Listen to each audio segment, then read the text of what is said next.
সুন্দরবনের জঙ্গলে যাচ্ছিল।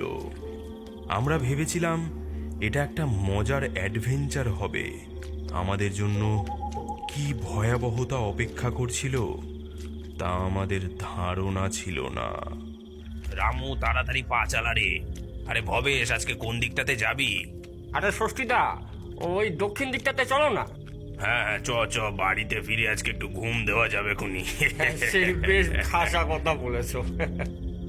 আরে এই ছেলেরা, তোরা এত পেছনে কেন রে? আরে শিগগির হাট। হ্যাঁ, এই তো আসছি আসছি। ছোটবেলা থেকেই লালু আমার সবচেয়ে ভালো বন্ধু। আমরা যেখানেই যাই দুজনে একসাথেই যাই। ও সাহসী এবং কৌতূহলী, আর ওর এই সাহসের জন্যই আমাদেরকে অনেকবার বিপদের সম্মুখীন হতে হয়েছে। আমরা হাঁটতে হাঁটতে বনের মাঝে গিয়ে পৌঁছালাম। গ্রামবাসীরা গাছ থেকে মধু সংগ্রহ করতে লেগে গেল। আমি আর লালু জঙ্গলের আরেকটু গভীরে প্রবেশ করতে থাকলাম। এদিকটাতে বাঘের ভয়ে মানুষ খুব একটা আসে না, তাই এদিকে মধু পাওয়ার সম্ভাবনাটাও বেশি। আমরা বন দিয়ে হেঁটে যাচ্ছি, এমন সময় লালু বলল, আরে ওটা দেখ, পাহাড়ের ঢালে ওই খোলা মতো দেখতে পাচ্ছিস? লালু মাটিতে একটা বড় গর্তের দিকে ইঙ্গিত করে, যা আংশিকভাবে ঝোপ এবং লতাপাতা দ্বারা আবৃত। হ্যাঁ, এটা সম্ভবত কোনো বন্য প্রাণীর গর্ত। শিয়াল হবে হয়তো। এই শিয়ালের গর্ত আমি দেখেছি। শিয়ালের গর্ত এত বড় হয় না।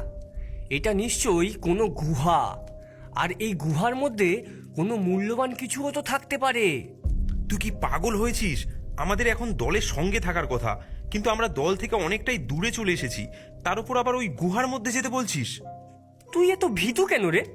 গুহার মধ্যে যাব, গিয়ে দেখবো কি আছে, তারপর টুক করে বেরিয়ে পড়বো। এই বলেই লালু ওই গুহার দিকে এগিয়ে যেতে লাগলো। লালু দাঁড়া, যাস না। কোনো হিংস্র জন্তু থাকলে কি হবে? আরে আমাকে বিশ্বাস কর, কিচ্ছু হবে না, চলে আয়। ভেতরটা কি অন্ধকার রে! গুহার ভেতর হাঁটতে হাঁটতে আমরা একেবারে শেষ প্রান্তে চলে আসলাম। এখানে গুহার পথটা একটা বড় পাথরের চাই দিয়ে বন্ধ করা, এবং সেই পাথরের পেছন থেকে সোনালি আলোর রেখা ছিটকে বেরিয়ে আসছে। এ কি রে? এ সোনালি আলো, কিছু বুঝতে পারছিস? হ্যাঁ, আমি বলেছিলাম না, ভেতরে নিশ্চয়ই কোনো গুপ্তধন আছে। বলাই, হাত লাগা। হ্যাঁ,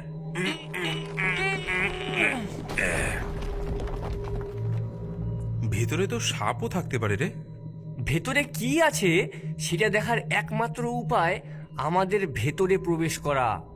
মশালটা জ্বালিয়ে নে বলাই, আর আমার পেছন পেছন আয়।